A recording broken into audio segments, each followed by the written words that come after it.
Economics দেখছি, কি বলছে? ফার্স্ট কোশ্চেন বলছে, name the international financial institution which control the exchange value of currency in different countries.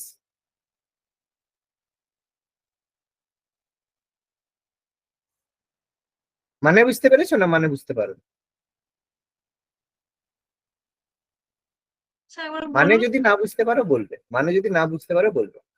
মানে কোন কোন আন্তর্জাতিক সংগঠন? আইএমএফ হবে, কারণ ইন্টারন্যাশনাল মনিটারি ফান্ড। আইএমএফ কি করে? এটা একটা ইন্টারন্যাশনাল ফাইন্যান্সিয়াল অর্গানাইজেশন, প্রত্যেকে জানি, যেটা কি করে control the exchange value. Exchange value মানে তুমি ডলার থেকে ইন্ডিয়ান রুপি করবে বা ইয়ান করবে, যাই করবে, অফ ডিফারেন্ট কান্ট্রিজ কন্ট্রোল করে আমাদের আইএমএফ, ইন্টারন্যাশনাল মনিটারি ফান্ড। মানে কোন দেশের টাকার দাম নির্ণয় করে, মানে নির্ধারণ করে, মানে $1 সমান কত টাকা হবে, আইএমএফ ডিসাইডেড করে দেয়। ঠিক আছে, সেগুলো ডিপেন্ড করে ট্রেডের ওপর, তারপর সেখানকার অনেক কিছুর ওপর ডিপেন্ড করে। স্যার একটা প্রশ্ন করব? নিশ্চয়ই নিশ্চয়ই, বলো। বলছি ইন্ডিয়ান রুপির মানে এই দাম পড়ে যাওয়ার কারণ কি? ইন্ডিয়ান রুপির দাম পড়ে যাওয়ার কারণ কি আছে? খুব একটা ভালো প্রশ্ন করেছো। দেখো, একটা কথা বলি, ঠিক আছে, প্রশ্ন করেছো যখন, খুব ভালো প্রশ্ন। আচ্ছা, কিছুদিন আগে পর্যন্ত ছিল কি, যে ডলারের সাপেক্ষে, মানে ইউএস ডলার, আমেরিকার যে ডলার আছে ইউএস ডলার, ঠিক আছে, ডলারের সাপেক্ষে যখন আমাদের ইন্ডিয়ান রুপি কমে যায়, তখন আমাদের মাথায় হাত পড়ে যেত। আর আজকে নরেন্দ্র মোদী বলো বা এস জয়শঙ্কর বলো, চিৎকার করে বলছে ও ডলারের সাপেক্ষে কমে গেছে, এতে আমাদের অর্থনীতির উপরে কোনো এফেক্ট পড়বে না। এটা শুনেছো তো? স্টেটমেন্টটা শুনেছো তো? শুনো। হ্যাঁ, এটা এখন বলেছে বলছে, যে ওতে কিছু আচ্ছা, এবার ব্যাপারটা হচ্ছে কি, আমরা যদি একটু হিস্ট্রি পিছনে যাই তাহলে দেখবো যে কেন ইউএস ডলারটাকে এত স্টেবল ভ্যালু বলা হয়। তার কারণ, আমরা যদি একটু ওয়ার্ল্ড ওয়ার ভাবি, first world war, second world war, দেখো ওয়ার্ল্ড ওয়ার টু আমাদের দেখে মনে একটা বিশ্বযুদ্ধ হয়ে গেছে। ওয়ার্ল্ড ওয়ার টু দুটো দেশকে বরবাদ করে দিয়েছে। যে দুটো দেশ সব থেকে পাওয়ারফুল ছিল, সেই দুটো দেশকে ওয়ার্ল্ড ওয়ার টু বরবাদ করে দিয়েছে। সেই দুটো দেশকে বলবে স্যার জার্মানি আর জাপান, একদম ভুল কথা। ওয়ার্ল্ড ওয়ার টু বরবাদ করেছে ইউকে কে, ব্রিটেনকে আর ফ্রান্সকে বরবাদ করেছে। এই দুটো দেশ দেখবে, হিস্ট্রিতে দেখবে সবচেয়ে বেশি কলোনি এই দুটো দেশের ছিল। আমেরিকা আজকের দিনে সেও কিন্তু ইউকের কলোনি ছিল। ইউএস আর ইউকে আর মানে ব্রিটেন আর ফ্রান্স এদের কলোনি ছিল।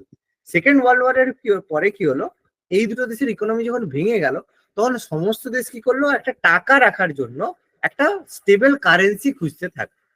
তো সেই স্টেবল কারেন্সি হিসাবে কি হলো, ইউএস, আমেরিকা, কারণ আমেরিকা দূরে ছিল না, আমেরিকা অংশগ্রহণ সেভাবে করেনি। সেই কারণে কি হলো, সমস্ত গোল্ড থেকে শুরু করে সমস্ত কিছু মানে কনভার্ট করে দেওয়া হলো ইউএস ডলারে। অর্থাৎ এবার সব পুরো পৃথিবীতে কোন জিনিসটার প্রয়োজন, যেটা সব দেশেরই দরকার, সেটা হচ্ছে ক্রুড অয়েল, যেটাকে আমরা বলি তেল। ওকে, তো ক্রুড অয়েল সব দেশেরই দরকার, এটা ছাড়া চলবে না। তো আমেরিকা কি করলো, সমস্ত ক্রুড অয়েল কোথা থেকে পাওয়া যায়, আমাদের সব মিডল ইস্টের কান্ট্রি, মানে সৌদি আরব, ঠিক আছে, যেসব মিডল ইস্টের কান্ট্রি রয়েছে, আর কিছুটা আমাদের হচ্ছে ইউএই, মানে সংযুক্ত আরব আমিরাত। তো মিডল ইস্টের কান্ট্রিগুলোর সাথে ইউএস ডলার এটা কন্ডিশন করে দিল যে কেউ যদি এই দেশ থেকে ক্রুড অয়েল কিনতে চায়, সে ডলার ছাড়া অন্য কোনো কারেন্সিতে কিনতে পারবে না। তারপরে প্রত্যেক দেশ কি করলো, ডলার নিতে বাধ্য হলো। ফলে কি হলো, আমেরিকা চোখ রাঙাতে শুরু করলো যে বাবু, ক্রুড অয়েল বা যাই কিনতে চাও, আমার পারমিশন ছাড়া কিছু কিনবে না। ফলে কোনো কিছু কিনতে গেলেই যে কোনো দেশকে ইউএস ডলারের সাপেক্ষেই কিনতে হবে, কারণ তোমাকে তেল যদি তুমি না কিনো, তোমার দেশ তো চলবে না। এখন কি হচ্ছে, এখন ইন্ডিয়া দেখো, ইন্ডিয়াকে সবাই পাশে বন্ধু চায় কেন, কেন ইন্ডিয়ার মার্কেট সব থেকে বড়।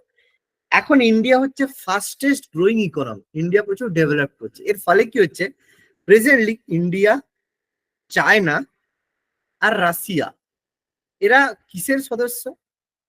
একটা খুব বড় একটা রয়েছে, ব্রিক্সের সদস্য। তো ব্রিক্স এখন চাইছে একটা কারেন্সি বানাতে, মানে যেই কারেন্সি বেসিক্যালি চায়না বা রাশিয়ার কারেন্সিকে ফোকাস করা হবে, সেই কারেন্সি থ্রু দিয়ে সমস্ত দেশ থেকে তেল কিনতে। এবার আমেরিকা এখন যতই এবার চিৎকার করুক যে বাবু আমি তেল, মানে ইউএস ডলার আমি স্যাংশন লাগিয়ে দেবো, মানে তুমি ট্রেড করতে পারবে না, এখন মিডল ইস্টও বুঝে গেছে যে আমেরিকা কারো বন্ধু নয়, প্রত্যেকের শুধু মানে আমাদের দেশের ডিস্টার্ব করতেই এরা আছে। সেই কারণে মিডল ইস্টটা এখন আর আমেরিকাকে পাত্তা দিচ্ছে না। সেই কারণে বলা হয়েছে এখন ইউএস ডলারের সাপেক্ষে দাম কমুক বাড়ুক, আমি তো ইউএস ডলারে কিছু কিনবোই না, কারণ এখন আমি ইন্ডিয়া তেল কিনছে আর পেমেন্ট করছে কি করছে, রাশিয়ার কারেন্সিতে পে করছে, চায়নার কারেন্সিতে পে করছে, বা ইন্ডিয়ান কারেন্সিতেও পে করছে। তার কারণ প্রত্যেক দেশই চাইছে ইন্ডিয়ার সাথে ট্রেড করতে, ইন্ডিয়া বলছে ট্রেড করবো, আমার কারেন্সি নিতে হবে। ফলে আমেরিকার যে ইউএস ডলারের উপর যে হোল্ড, সেটা আস্তে আস্তে নষ্ট হয়ে যাচ্ছে। কি হলো, বোঝা গেল, ক্লিয়ার হলো কথাটা? ফলে হ্যাঁ আজকের দিনে আর ইউএস ডলারের উপর আর ডিপেন্ডেন্সি নেই, কারণ প্রত্যেক দেশ বুঝে গেছে। দেখো, যারা এতদিন তেলের উপর ইকোনমি ছিল, সে সৌদি আরব বলো, সবচেয়ে বেশি সৌদি আরব মোটামুটি ডিপেন্ড করতো, সেও এখন ইকোনমি ডাইভার্সিফাই করছে আমেরিকা, মানে তেলের উপর আর কেউ করছে, কারণ অনেক দেশ তারা দেখতে পেয়েছে চোখের সামনে, যারা তেলের উপর ব্যবসা করে আজকে ভিখারি হয়ে গেছে। তার মধ্যে মরক্কো, একটা টাইমে মরক্কো মানে ওয়ান অফ দা মানে richest country in the world ছিল, আজকে মরক্কো ভিখারি হয়ে গেছে। ওকে, সেই জন্য এখন তেল থেকে সরে প্রত্যেকে সরে এসেছে। দুবাই দেখো অনেক আগে বুঝে গেছিল, ওই জন্য দুবাই তেলের উপর ডিপেন্ডেন্সি বন্ধ করে, বহু বছর আগে বন্ধ করে দিয়েছে। ট্যুরিজমের উপর ফোকাস করুন, অনেক কিছু করে। একদম। তো দুবাইয়ের যদি কেস হিস্ট্রি দেখতে চাও, তোমাদের তো বলি একটু ইউটিউব যদি দেখো, তাহলে দেখবে দুবাইয়ের কেস হিস্ট্রি। দুবাইয়ের যে শেখ, মানে এখন যে শেখ আছে তার বাবা, তার মতো ভিশনারি খুব কম ছিল, ঠিক আছে? ভীষণ মানে মানে দেখো, এরা বুদ্ধিমান সে নয় যে আজকে যেটা হচ্ছে সেটার উপরে কাজ করবে বা ইনভেস্ট করবে বা সেই কাজ করবে, সেটা বুদ্ধিমান সে যে আজ থেকে 30 বছর পরে কি হবে সেটা যে দেখতে পাবে, সে তাকেই হচ্ছে অ্যাকচুয়ালি ভিশনারি রুলার বলা হয়, ঠিক আছে? তো যাই হোক, আজকে মোদিকে ভিশনারি রুলার কখনো বলা যাবে না, কারণ মোদি দুবাইকে দেখে করার চেষ্টা করছে, সেটা ভিশনারি রুলার কখনোই না। জওহরলাল নেহরু ভিশনারি রুলার কখনোই না, সে বুঝতেই পারেনি যে চায়না একদিন কিছুদিন পরে আমাদের বাঁচ দেবে, ঠিক আছে? ব্যাপারটা হচ্ছে সেখানে ভিশনারি রুলার কেউ কেউ হয় যারা সেই ভিশনটা থাকে যে আমাদের 30 বছর পরে আমরা কোথায় গিয়ে দাঁড়াবো। যখন দুবাইয়ের ডেভেলপমেন্ট হচ্ছিল, তখন সবাই দুবাইয়ের উপর হাসছিল, এ কি পাগলা রে, সবাই তেল বিক্রি করে বড়লোক হচ্ছে, আর সে কি করছে, যা তেল বিক্রি করে সব তার পোর্ট বানাতে, মানে ওই যে বন্দর বানাতে খরচা করছে, সবাই হাসছিল। কিন্তু আজকে সে দুবাই সবার উপর রুল করছে। সিঙ্গাপুর যখন বড় হচ্ছিল, সিঙ্গাপুর একটা টাইমে, সিঙ্গাপুরকে কোনো দেশ নিজের পার্ট, মালয়েশিয়া নিজের দেশের পার্ট করতে চায়নি, মানে অংশ করবে বলে করছিল, একবার হয়েছিল, তারপর আবার বের করে দিল, বলছে তোরা একা থাক। আজকে সিঙ্গাপুর সবচেয়ে রিচেস্ট কান্ট্রি, মানে রিচেস্ট। এবং সিঙ্গাপুরের একটা বড় কথা, সিঙ্গাপুর একটা সিটির কান্ট্রি, মানে একটাই শহর সিঙ্গাপুর, সেই শহরটাই একটা দেশ। বুঝতে পারছো? এরকম কোথাও না, একটা শহর এবং সেই শহর একটা দেশ, ঠিক আছে? সিঙ্গাপুরের কেস হিস্ট্রি আরো বিশাল মারা। এগুলো কি বলতো আমাদের একটু বোঝা দরকার, মানে যাই হোক, স্যার কি বলবো, বোঝা গেছে তাহলে ডলারের উপর ব্যাপারটা? হ্যাঁ স্যার। ওকে, চলো নেক্সট, পরের কোশ্চেন কি বলেছে। ওয়ার্ল্ড ট্রেড অর্গানাইজেশন WTO কবে বানানো হয়েছিল?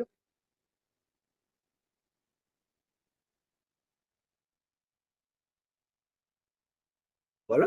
WTO বিশ্ব বাণিজ্য সংস্থা, এটা বলেছিলাম।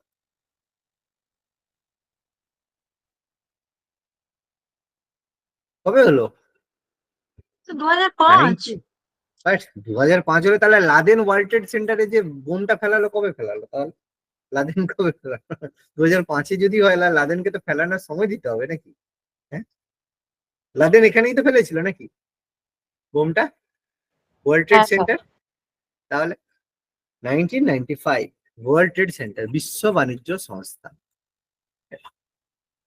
আচ্ছা, প্ল্যানিং কমিশন অফ ইন্ডিয়া কি?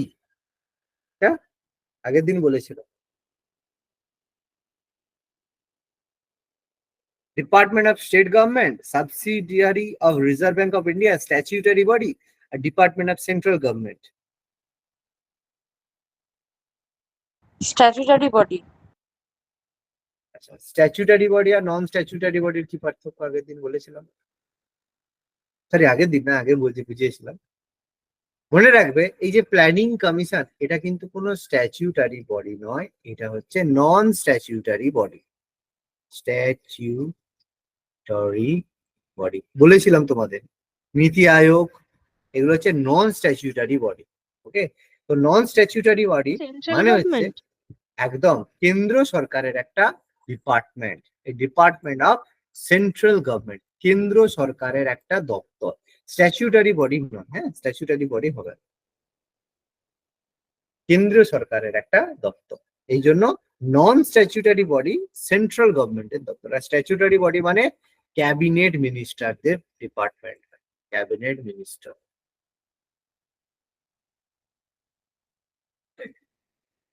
আচ্ছা, next, revenue from agriculture income is collected and received by,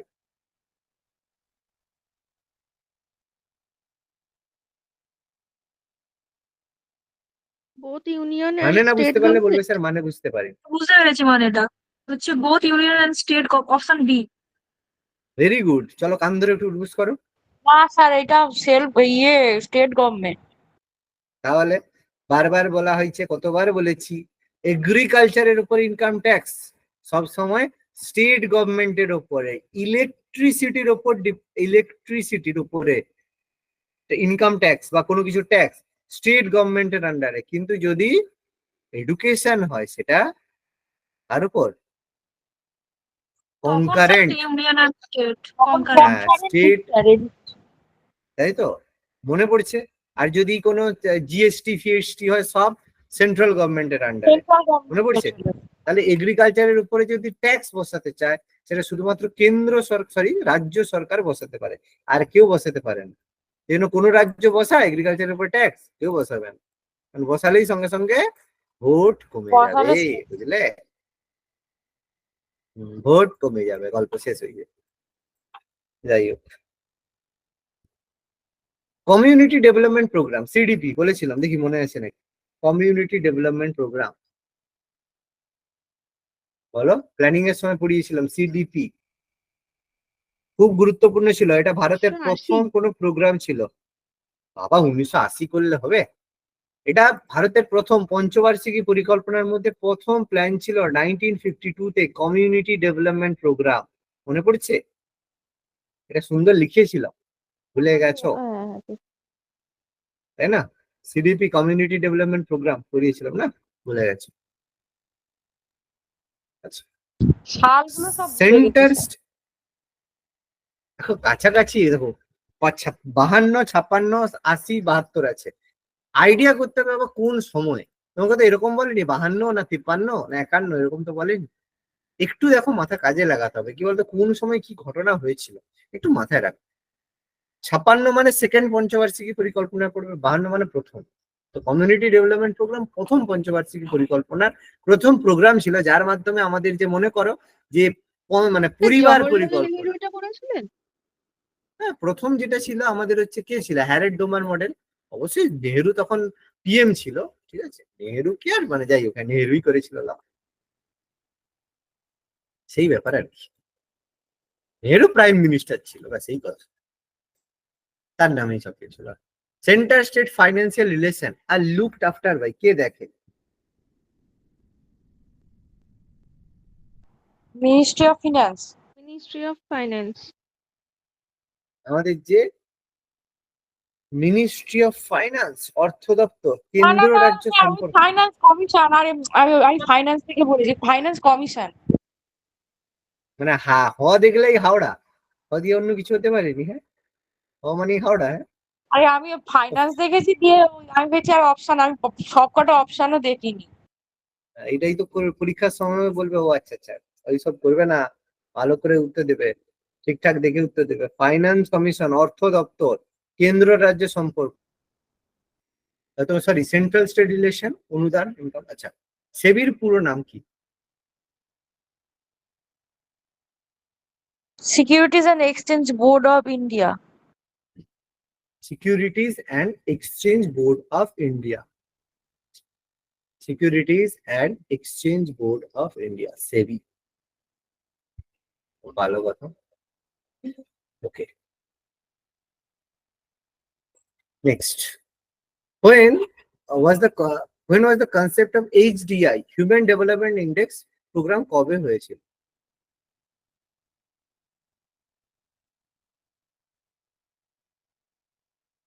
বলো, HDI। আচ্ছা, এটা সাল একটু এদিক ওদিক করা আছে, যাই হোক, এটা 1990-তে হয়েছিল, ঠিক আছে।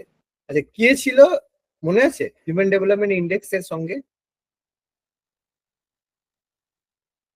বিখ্যাত অর্থনীতিবিদ তখন, মনে নেই? সব সব ভুলে গেছো? এইচডিআই, মনে নেই? এইচডিআই এর জনক কাকে বলা হয়, কে বানিয়েছিল, সব ভুলে গেছো?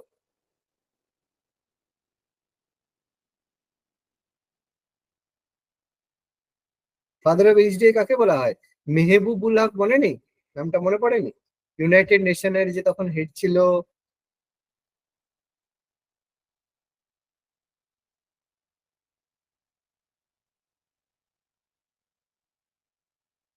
অমর্ত্য সেন এর সাথে যুক্ত ছিল, মনে নেই?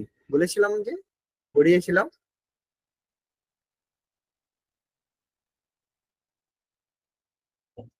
আচ্ছা, এটা বলো তো, এর ভ্যালু কত থেকে কতর মধ্যে থাকে?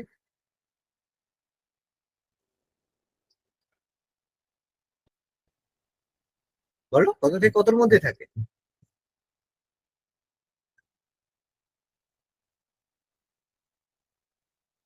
মনে নেই? এইচডিআই এর ভ্যালু 0 থেকে 1-এর মধ্যে থাকে।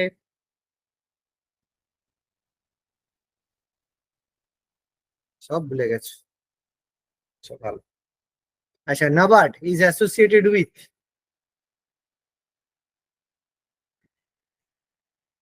Rural development. National agriculture bank for rural development, যেটাকে আমরা নাবার্ড বলি। অবভিয়াসলি আরবান নয়, অবশ্যই রুরাল ডেভেলপমেন্ট, গ্রামের উন্নয়নের সাথে যুক্ত নাবার্ড।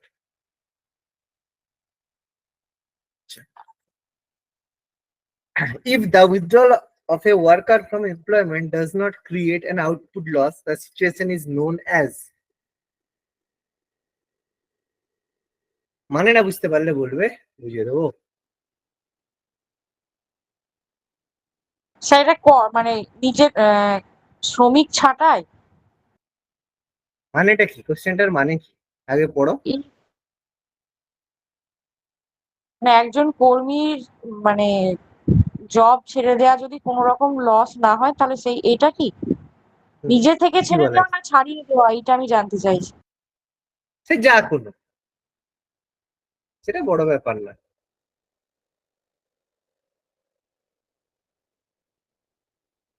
মনে নেই? ভুলে গেছো?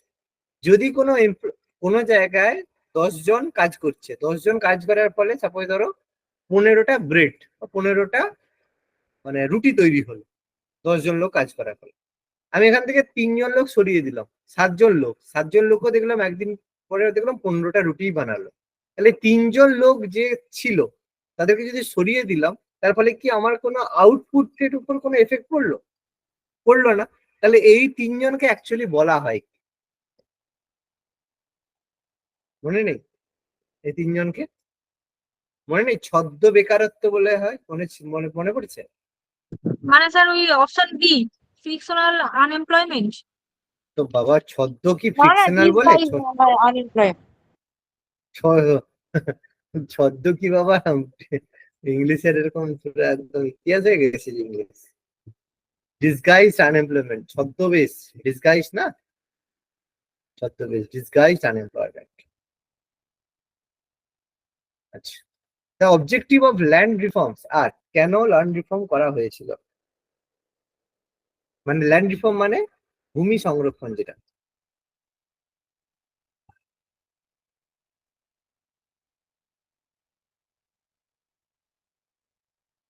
economic development with equity of distribution, increase of the purchasing power of rural, purchasing power মানে ক্রয় ক্ষমতা।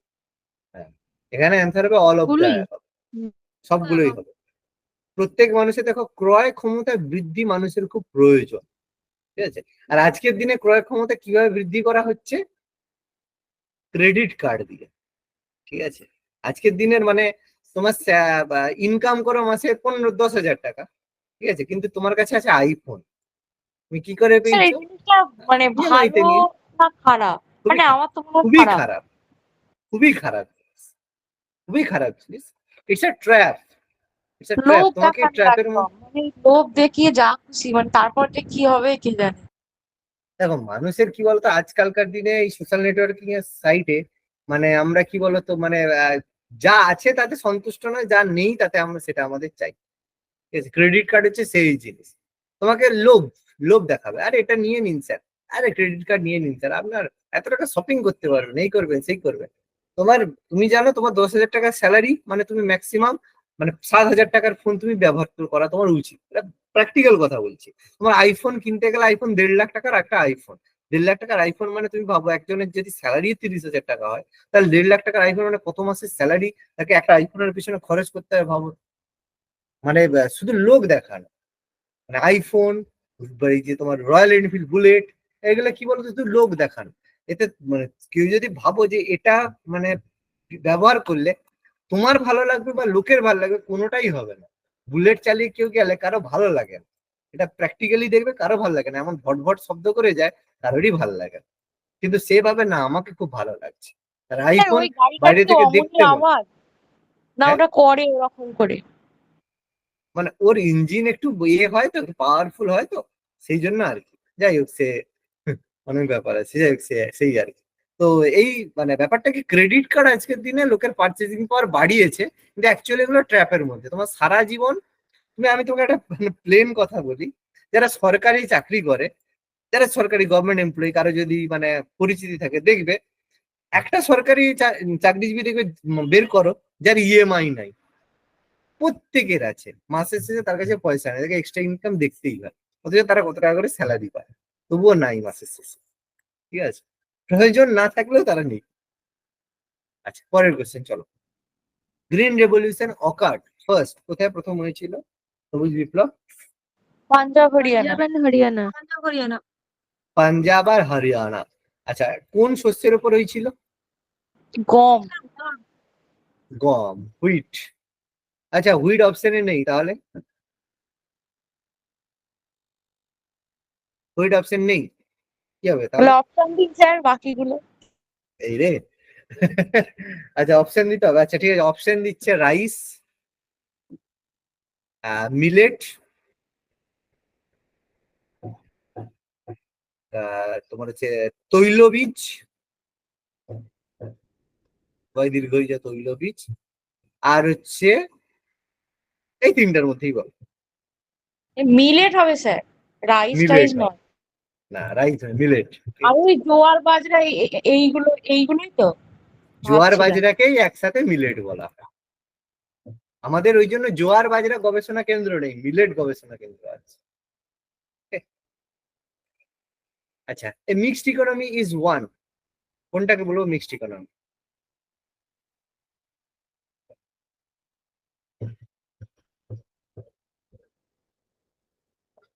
Option D. Option D, very good.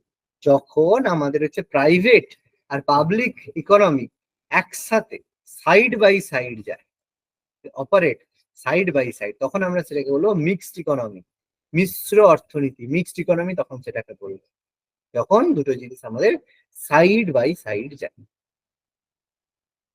আচ্ছা, under the chairmanship of Pandit Jawaharlal Nehru planning commission form. 52। ওই 51। 51।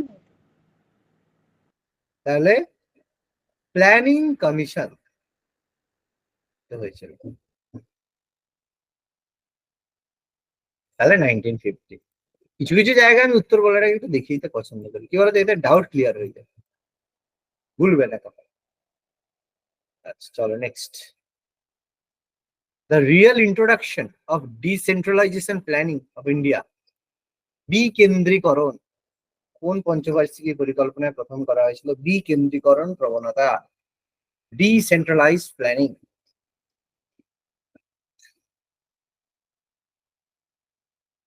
পারবে? স্যার 8 নম্বর। ভেরি গুড, না 8 sir, নম্বর। সপ্তম। হবে স্যার সপ্তমে। এইটস প্ল্যানিং, ঠিকই আছে। অষ্টম পঞ্চবার্ষিকী পরিকল্পনা ইন্দিরা গান্ধীর সময়ে প্রথমবার ডিসেন্ট্রালাইজ প্ল্যানিং করা হয়েছিল। অষ্টম পঞ্চবার্ষিকী মানে পরিকল্পনাটাকে, 7 উঠে এসেছিল ব্যাপারটা যে এটা করা মানে হবে বা এটা ইয়ে করা হয়েছিল, কিন্তু চালু হয়েছিল কিনা একটু। রোলিং প্ল্যান দেখো চলছিল ওই 7, সময়, 90 থেকে 91, 91 থেকে 92 রোলিং প্ল্যান চলছিল তো। মাঝখানে রোলিং ছিল, সেভেন্থের হ্যাঁ পরে ওই মাঝে রোলিং ছিল, সেভেন্থে 90 রাজীব গান্ধী সরকারের ছিল। 92, 2 বছর। রাজীব গান্ধীর সময় রাজীব গান্ধী সেন্ট্রালাইজডই ছিল। রাজীব গান্ধী বেসিক্যালি আধুনিকরণের জন্য ফেমাস ছিল, যেটা হচ্ছে মডার্নাইজেশন। প্রথম যে আমাদের ইন্টারনেট থেকে শুরু করে আধুনিকরণ, ঠিক আছে, সেটা রাজীব গান্ধীর সময় হয়েছিল। আর পরেরটা হচ্ছে নরসিমহা রাওয়ের সময়। এই যে এখানে একটা এই টার্ম সময় দেওয়া আছে, আমি ওই জন্যই আর্ট বললাম যে রিয়েল ইন্ট্রোডাকশন, মানে অ্যাকচুয়ালি অ্যাক্ট এসেছিল কখন, হুম। তখন তো আসেনি সেভেন। আচ্ছা, green revolution in agriculture is made dependent on, ভালো কথা। আর এই কারণেই আজকের দিনে মরছি আমরা। ওই ফার্টিলাইজার ফার্টিলাইজার, পেস্টিসাইড। একদম। ওই যে গ্রিন রেভলিউশন যখন হয়েছিল তখন আমরা বলি ও বাবা একদম খুব ভালো হয়েছে, কিন্তু আজকে এই যে মরছো, আজকে এই যে শরীর খারাপ, আজকে এই যে এত রোগ, যত রোগের কারণ আজকে এইটা কিন্তু ফার্টিলাইজার দেখুন আর সিকিম তো পেস্টিসাইড। আমাদের ভেতরই আছে, বলুন, সিকিম তো এইসব ইউজই করে না। হ্যাঁ, তা সিকিমে যাও, তাহলে সিকিমে গিয়ে থাকো। ও না, থাকবো না কেন? এটা তো কারণ সম্ভব নয় স্যার। সেখানে তো ফেসিলিটি নেই না। তোমার চাই ঘুম থেকে উঠলেই যাতে ঘরে খাবার পৌঁছে যায়, সবকিছু ফেসিলিটি তোমার চাই। ও তারপরে তোমার তার সঙ্গে সঙ্গে তোমার নেচারও খুব ভালো চাই, তা বললে হবে? ফেসিলিটি চাইবে আবার নেচারও ভালো চাইবে, তা বললে হবে? ছাড়তে হবে। গরমে থাকা প্র্যাকটিস করো, রোদে মানে একদম এসি বাদ দিয়ে, ফ্যান বাদ দিয়ে থাকা শুরু করো, তাহলে তো এনভায়রনমেন্ট ভালো থাকবে। না না, সেটা তো থাকা যাবে না, খুব সমস্যা, গরম লেগে যাবে, তাই না? সেরকম ভালো খাবো, টেস্টি খাবো, তাহলে ফার্টিলাইজার পেস্টিসাইড ছাড়া কি করে খাবো? সম্ভব না, খুব খারাপ অবস্থা। যাই হোক, তোমাদেরকে বলছি না, এটা সবাইকে বলছি, এটা তোমাদের উদ্দেশ্যে না, কথাটা হচ্ছে সবার উদ্দেশ্যে। Which of the 5-year plan was suspended 1 year before time schedule? জানি, থার্ড। থার্ড। ঠিক আছে, না থার্ডটা নয়, 1 বছর আগে বন্ধ হয়ে গেছিল ফিফথটা। তো হ্যাঁ, ফিফথ, ঠিক তো মানে পঞ্চমটা। সময় হ্যাঁ, আগে শেষ হয়েছিল। থার্ডটা তো ব্যর্থ হয়ে যাকে বলে, সেই ডিজাস্টার। 1 বছর আগে বন্ধ হয়ে গেছিল ফিফথ পঞ্চবার্ষিকী পরিকল্পনা। Who finally approve the draft 5-year plan?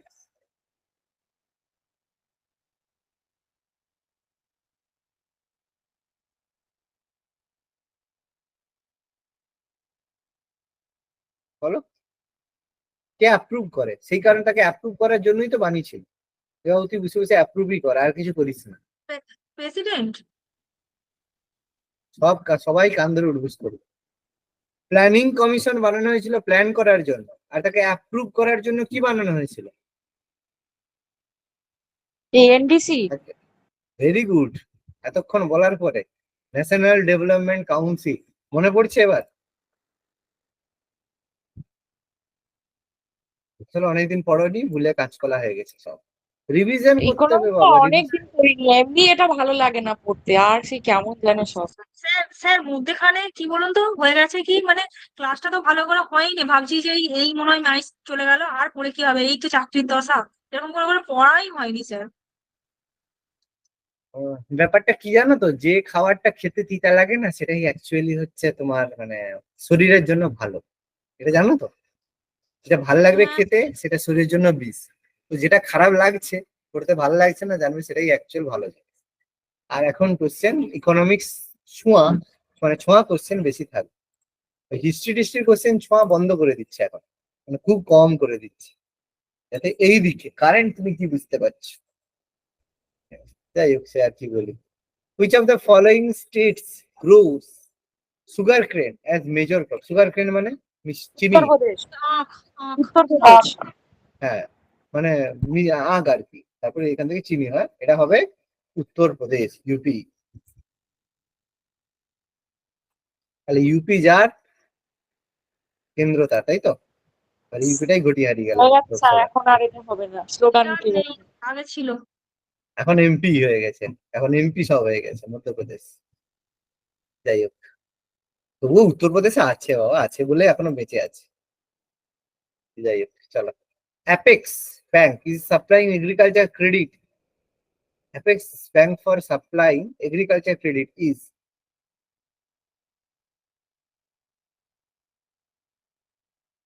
ও নাবার্ড। একদম। বিএনসি। আবার NABARD, NABARD.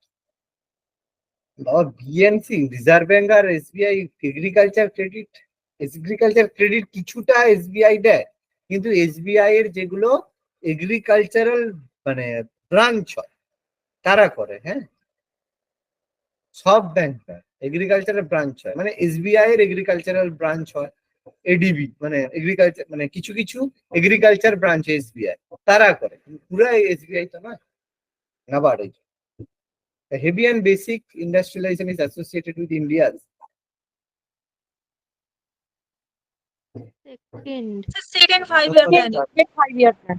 second 5-year plan, Mahalanobis plan, second পঞ্চবার্ষিকী পরিকল্পনা, Mahalanobis plan। আচ্ছা, ফুড এফসিআই কবে হয়েছিল?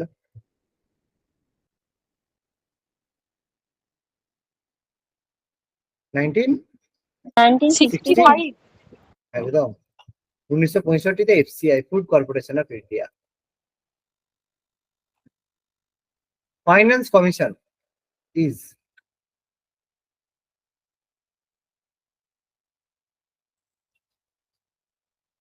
বলো তো কি হবে?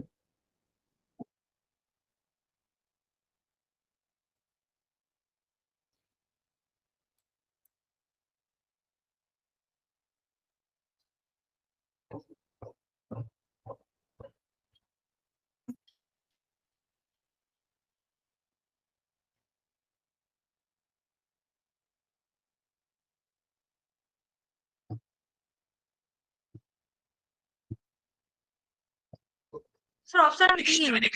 তো অপশন এ কি হবে স্যার? একটু আগে নিজেরাই বললে যে কেন্দ্র সরকার রিলেশনশিপ কে দেখে, নিজেরাই উত্তর বললে ফাইন্যান্স কমিশন। তাহলে আবার ভাবার কি আছে? ও আবার স্যার তোমরা হচ্ছে ওগুলো বিএড। পড়লাম তো, আবার তো বলবো, সবকটা পড়লাম তো। হ্যাঁ, তাহলে অন্যটা হবে না। প্রথমত ফাইন্যান্স কমিশন কি? একটা কনস্টিটিউশনাল বডি, সাংবিধানিক বডি। আর ফাইন্যান্স কমিশনের চেয়ারম্যানকে আমাদের প্রেসিডেন্ট অ্যাপয়েন্ট করে থাকে, 5 বছরের জন্য বানায়, তাই তো? এবং এটা অবশ্যই একটা কনস্টিটিউশনাল বডি, সাংবিধানিক বডি ফাইন্যান্স কমিশন, পার্মানেন্ট বডির ব্যাপারটা নয়। হতে পারতো বি এর সাথে গন্ডগোল, এ আর বি গন্ডগোল হতে পারতো যে হ্যাঁ এটা, কিন্তু এতে পরিষ্কার বলে দিয়েছে এটা একটা ফাইনাল কনস্টিটিউশনাল বডি, এটা আবার প্রেসিডেন্ট অ্যাপয়েন্ট করে, আবার কিছু নেই। ফিসকাল ডেফিসিট মেজার্স,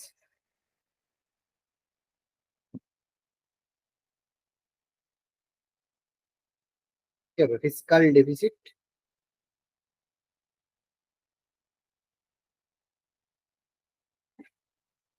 না নাম শোনোনি, প্রথম শুনছো ফিসকাল ডেফিসিট, নাম শুনেছো না? শোনো অপশন বি। না স্যার বিস্কুট। কি হবে বলো ফিসকাল ডেফিসিট? অপশন বি হবে স্যার। সি হবে। গভর্নমেন্টের, সরকারের কতটা পরিমাণে ডেপ্ট, ডেপ্ট মানে ধার বেড়েছে, ঠিক আছে? সরকার কতটা পরিমাণে ধার বেড়েছে, amount of increase in government ডেপ্ট, সরকারের ঋণ। কিভাবে ফিসকাল ডেফিসিট হয়? গভর্নমেন্টের যে ইনকাম হয় আর যে খরচ হয়, এক্সপেন্ডিচার হয়, তার ডিফারেন্স হয় ফিসকাল ডেফিসিট। মানে তুমি ইনকাম করছো 15 টাকা, বিতে লেখা আছে। কি বলছো বাবা? ওই বি, অপশন বিটা একবার দেখুন। না, বলেছে difference between the government revenue expenditure আর রেভিনিউ রিসিপ্ট, এতে ডিফারেন্স আছে। রেভিনিউ এক্সপেন্ডিচার মাইনাস এক্সপেন্ডিচার মানে খরচ, আর রিসিপ্ট মানে রেভিনিউ রিসিপ্ট। আচ্ছা, এটা কি তোমাদের পড়া মানে পড়িয়ে দিতে হবে? রেভিনিউ মানে এগুলো আমাদের যে কর কাঠামো, মানে কত টাকা কিরকম আয় হয়, ফিসকাল ডেফিসিট থেকে শুরু করে, এটা কি পড়ে দিতে হবে? তাহলে পরের দিন পড়িয়ে দেবো। হ্যাঁ মানে পড়ে আমাদের দিতে যে হবে স্যার, সব ভুলে লেন লেনদেন উদ্বৃত্ত, ব্যালেন্স অফ পেমেন্ট, মনে আছে এইসব জিনিস? বিওপি, হ্যাঁ বিওটি, হ্যাঁ এগুলো জানো না? এগুলো পড়িয়ে দিতে হবে। পড়িয়ে দেবেন স্যার, ইকোনমিক্স। আচ্ছা ঠিক আছে, ঠিক আছে, তাহলে পরের দিন আমরা লেনদেন উদ্বৃত্ত এগুলো আমি করে দেবো, ঠিক আছে, অসুবিধা নেই। একটু রিসেন্ট ডেটাও দিয়ে দেবো। কি হবে?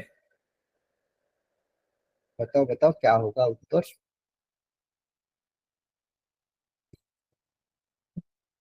তো এটা মানে কি, LEVID? Levied, can be levied, levied মানে কি? Which of the following can be levied by, levied মানে কি বলো? লেভিড মানে জানো না? লেভিড, লেভিড কথাটা শোনোনি?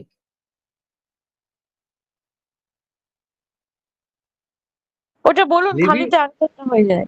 হ্যাঁ লেভিড, লেভিড মানেই তো, লেভিড মানে ইম্পোজ করা, মানে কোনটা, মানে সে স্টেট গভর্নমেন্ট ইম্পোজ করে, মানে তোমার উপর চাপায়। লেভিড মানে চাপানো, ঠিক আছে? মানে কি বলবো এটাকে বাংলায়, আরেকটা ইম্পোজ করা। ইম্পোজ মানে জানো তো? মানে স্টেট গভর্নমেন্ট কোন করটা নেয়, মানে নিতে পারে কোন আমাদের থেকে। করটা চাপায়, হ্যাঁ কোন করটা তোমাদের উপরে চাপায়। ওয়েলথ ও, ট্যাক্স। সম্পদ কর। তাহলে তাহলে সেন্ট্রাল গভর্নমেন্ট কোনটা নেয় আমাদের সম্পদ কাছ থেকে? কর, সম্পদ কর, ওয়েলথ ট্যাক্স। হ্যাঁ সরি, এটা আমাদের স্টেট গভর্নমেন্ট বলেছে, ঠিক আছে, রাজ্য সরকার, স্টেট গভর্নমেন্ট। তাহলে ওয়েলথ ট্যাক্স, সম্পদ কর, ইনকাম ট্যাক্স সেন্ট্রাল গভর্নমেন্ট নেয়, capital gain tax central government নেয়, ঠিক আছে। আর হচ্ছে ওয়েলথ, ওয়েলথ ট্যাক্স, সম্পদ কর, ক্যাপিটাল গেইন, এটাও সেন্ট্রাল গভর্নমেন্ট নেয়। ট্যাক্স অন প্রফেশন, এটা একমাত্র আমাদের হচ্ছে এইটা স্টেট কি, গভর্নমেন্টের। কোনটা? ট্যাক্স অন প্রফেশন, এই জিনিসটা কি? ট্যাক্স অন প্রফেশন মানে বিভিন্ন কর্মক্ষেত্রে যে জায়গায় তোমার মনে হয় রাজ্য সরকার যদি মনে করে ট্যাক্স নিতে পারে, যেমন এগ্রিকালচার। ট্যাক্স অন প্রফেশন মানে এমন জিনিস যার উপরে গভর্নমেন্ট যদি মনে করে তার উপরে ট্যাক্স নিতে পারে। সাপোজ ধরো তুমি হয়তো কোনো দোকান খুলেছো বা কোনো একটা এক্সট্রা কোনো একটা ব্যবসা করেছো, গভর্নমেন্ট যদি মনে করে এক্সট্রা সেই প্রফেশনের উপরে ট্যাক্স সে নিতে পারে। তুমি ওটা ব্যবসা খুলেছো, মানে যেটাকে আমরা ভালো ভাষায় বলতে পারি ট্রেড লাইসেন্স। ট্রেড লাইসেন্স বুঝো তো? হ্যাঁ স্যার। হ্যাঁ স্যার। এই এই কথাটা বুঝলে হয়ে যাবে। সম্পদ কর, এবার দেখো এই ক্যাপিটাল গেইন ট্যাক্স মানে তুমি কত টাকা সম্পদ নিয়েছো, কত টাকা সম্পদ আছে তোমার কাছে। আচ্ছা একটা জিনিস মাথায় রাখবে, হ্যাঁ তোমাদের একটু বলে দিই, গিফট ট্যাক্স হয় একটা, কথা শুনেছো? গিফট ট্যাক্স, মানে ট্যাক্স। হ্যাঁ, রিচ ট্যাক্স শুনেছি, হ্যাঁ। এবার একটা জিনিস মাথায় রাখবে, ঠিক আছে, এটা মানে খুব হাস্যকর ব্যাপার লাগতে পারে, বাট এটা খুব ভালো কথা। সাপোজ, হ্যাঁ, তোমার বাবা বা তোমার ভাই তোমাকে একটা গাড়ি দিল, BMW গাড়ি দিল, ঠিক আছে, তোমাকে গিফট করলো, ভালো কথা। এবার আমি, সে গাড়িটা কেনার সময় ট্যাক্স দিয়ে নিল, এবার তোমার কাছে যে BMW গাড়িটা আছে, তোমাকে কি এর উপরে কোনো ট্যাক্স দিতে হবে সরকারকে? দিতে হবে? কি মনে হয়? এইটাই দিতে কি হবে? গিফট হবে? দিতে হবে, একদম দিতে হবে। কিন্তু এবার আমি তোমাকে একটা কথা বলি, শোনো, এই গাড়িটাই তোমাকে গিফট করলো, সেটা তোমার বিয়েতে দিল, এবার তোমাকে দিতে হবে? না মনে হয়। এবার তো, এবার তোমাকে দিতে হবে না। হ্যাঁ স্যার, এবার বিয়েতে সুন্দর, দিলে দিতে হবে। আরে বাবা শুনো, কথা শুনো, কথা শুনো, কথা এখনো শেষ হয়নি। এবার ধরো তোমার বিয়েতে একটা গিফট দিয়েছিল BMW, এবার তুমি একবার বিয়ে করছো, দিয়ে ডিভোর্স হয়ে গেছে, তুমি আবার বিয়ে করছো, এবার সেকেন্ড বার তোমাকে বিয়েতে আবার তোমার বাবা ল্যাম্বরগিনি দিল, ঠিক আছে, বিয়েতেই দিল, এবার তোমাকে ট্যাক্স দিতে হবে? মজা পাচ্ছ? দিতে হবে এবার নাকি? তোমাকে, এবার না। তোমাকে দিতে হবে, হবে। তোমার আচ্ছা। ফার্স্ট ম্যারেজে তোমাকে দিতে হবে না, তারপরে তুমি 5টা বিয়ে করলে সবে দিতে হবে। মাথায় ঢুকিলো না ঢুকিলো? মজা পাচ্ছ? ইকোনমিক্স মজার নয়? বাহ। তাহলে মজা নিতে হবে, পড়াতে মজা নিলে তাহলে তো মজা পাবে, হবে কোথা থেকে, স্যার তাই তো? গিফট ট্যাক্সটা একটু একটু বলুন, মানে গিফট ট্যাক্স ব্যাপারটা। মানে তোমাকে, গিফট ট্যাক্স মানে তোমাকে যদি কোনো গিফট দেয় এবং সেটা এক্সপেন্সিভ, লাক্সারিয়াস কিছু যদি গিফট করে, তোমাকে হয়তো একটা ভিলা দিল, মানে একটা বড় একটা কটেজ দিল, গিফট করলো কি একটা বড় একদম রিসোর্ট দিল, তোমাকে দিতে হবে। মানে যেগুলো এক্সপেন্সিভ হবে সেগুলো সম্ভবত 40 লাখ একটা অ্যামাউন্ট আছে, 40 lakhs এর উপরে যদি কোনো দামি, যদি 40 লাখ টাকার উপরে যদি কোনো গিফটের ভ্যালু হয়, মানে ওই 10-5 লাখের কোনো গল্প নেই, তাতে দিতে হবে না। হ্যাঁ 40-50 লাখ টাকা যদি কোনো কিছু গিফট দেয় তখন তোমাকে দিতে হবে। বোধহয় ঢুকেছে। এবার এবার বুঝতে পারছো কি ব্যাপারটা? স্যার এটা আচ্ছা। যদি ধরো কোনো হিরে টিরে হলো, আমার কোনো একটা ভালো ফ্রেন্ড আছে, তার অনেক বড় লোক, তো আমাকে একটা হিরের 50 লাখ টাকার হাত দিল, তখন এর ক্ষেত্রেও হুম, কি আমাকে মানে একদম। ট্যাক্স দিতে হবে? কিন্তু তোমাকে যদি বিয়েতে দেয় তাহলে দিতে হবে, কিন্তু তুমি যদি সেকেন্ড বার বিয়ে করো তাহলে দিতে হবে তোমাকে। মাথায় ঢুকছে? বিয়ে একবারই আচ্ছা, করবে। আমাকে মানে এই gift আম্বানিদের যে বিয়ে হলো, এদের সব দামি দামি গিফট দিচ্ছে, এদেরকে তো ট্যাক্স লাগবে না গো? না না, এগুলো ট্যাক্সের বাইরে যাবে। সেটাই বলছি। তার মাথায় দ্বিতীয়বার ঢুকছে এবার? ধরুন আমাকে এসে হাতে এসে দিচ্ছে, যে হ্যাঁ। আমার হাতে এসে দিচ্ছে একটা 50 লাখ টাকার গয়না, তো হুম। তখন এক্ষেত্রে আমি সরকারকে কিভাবে ট্যাক্স পেমেন্ট করবো? তুমি দিবে না। এবার তোমার ঘরে যদি ইনকাম ট্যাক্সের রেট পড়ে, তখন ধরে বলবে এটা কোথা থেকে আসছে বলো, তখন তুমি খাইবে কেস। এবার ঢুকেছে মাথায়? কিরম স্যার উল্টো পাল্টা নিয়ম বলুন, যত সব আজে বাজে। আজে বাজে নয় বাবা, ব্যাপারটা হচ্ছে আমাদের তোমরা একটু দেখবে যে নির্মলা সীতারামনকে প্রায়ই বলছে, মানে যাই হোক, মানে বহুত হ্যাঁ, কথাবার্তা ওই আসে। তো মিডিল ক্লাসদের চোখে মুখে দেখবে এটা। হ্যাঁ, যাই হোক, অনেক ব্যাপার আছে। এগুলো কি বলতো, একটু মানে ইকোনমিক্স এমন খুব ইন্টারেস্টিং জিনিস। ইন্টারেস্ট নিলে ইন্টারেস্ট আছে, আর না নিলে কিছু লাগবে না। আমরা দূর বাজে জিনিস একটা। বলুন, এই যে বিয়েটা হলো আম্বানিদের, ওদের যদি ট্যাক্স হ্যাঁ, পড়তো, ভালোই তো টাকা ইনকাম হতো গভর্নমেন্টের, কেন নেই? কেন আইপিএল হয়, আইপিএল ট্যাক্স ফ্রি। কেন কি কেন বলুন? কেন আম্বানি কি ট্যাক্স দেয়নি তোমাকে? মানে সরকারকে দেয়নি? খাচ্ছো আম্বানির পয়সা, ওদের ট্যাক্সেই ভাস। আম্বানির জন্য বেঁচে আছো, খেতে পাচ্ছো, এটা এটা মনে রাখবে। হ্যাঁ, সরকার তোমাকে কিচ্ছু দেয়নি। টাটা আম্বানি আছে বলে আজকে খেতে পাচ্ছ। কারণ যা পায় সরকার ঘাড় মুড়ে নিয়ে বিদেশে রেখে দেয়। আম্বানি তোমাদের আমাদের বিজনেস দিচ্ছে বলে, লোককে টাকা ব্যবসা বাণিজ্য দিচ্ছে বলে খাচ্ছ। আজকে যদি আম্বানি হাত তুলে বলে যে আমি ইন্ডিয়া ছেড়ে চললাম আমেরিকা, মোদি কোথা থেকে পাবে? সরকারের কোনো নিজস্ব আয় আছে? সরকার এই আম্বানি আদানির ট্যাক্সের টাকায় তোমার নিজেরা পেট ভরাচ্ছে, তারপর তোমাকে দিচ্ছে। বুঝতে পারছো? স্যার তাই জন্য যতই চিৎকার করো, আম্বানি আদানিকে সরকারকে দেখতেই হবে। তুমি যতই চিৎকার করো, তারা ছাড়া দেশ চলবে না। ঠিক আছে, এটা মাথায় রাখবে। আচ্ছা, যাই হোক, চলো আর দুটা করে দিই। প্ল্যানিং কমিশন কি হবে এক্ষুনি বললাম। Statutory body. স্ট্যাচুটারি বডি নয় তো বাবা, আমি একটু আগে বললাম তো, প্ল্যানিং কমিশন নন স্ট্যাচুটারি বডি। বললাম তো প্ল্যানিং কমিশন স্ট্যাচুটারি বডি কি নন নন স্ট্যাচুটারি বডি প্রথমে পলিটিক্যাল বললাম। বডি। হ্যাঁ, সেই জন্য এটা আমাদের হবে quasi political body, non political body না, কোয়াসি পলিটিক্যাল বডি। মানে আংশিক কিছুটা অংশ প্ল্যানিং কমিশনে থাকে। আচ্ছা, which of the following committees of commission made recommendation of granting more powers? আচ্ছা, পঞ্চায়েতি রাজের কোন কমিটি ছিল মনে আছে? ভুলে গেছো? হ্যাঁ, বলো বলো। মন্ডল কমিশন।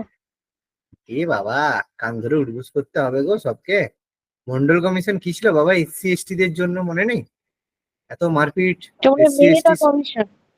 বলবন্ত রায় মেহতা কমিশন ছিল না? এই মেহতা কমিশন, বলবন্ত রায় মেহতা কমিশন, মনে পড়ছে এবার একটু? হ্যাঁ স্যার। আচ্ছা, এই যে পরেরটাই আছে, বলবন্ত রায় মেহতা কমিটি অ্যাপয়েন্টেড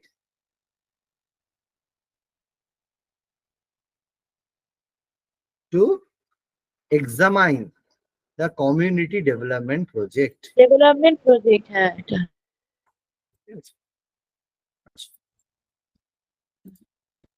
ওকে, ঠিক আছে, এতটাই মোটামুটি করো।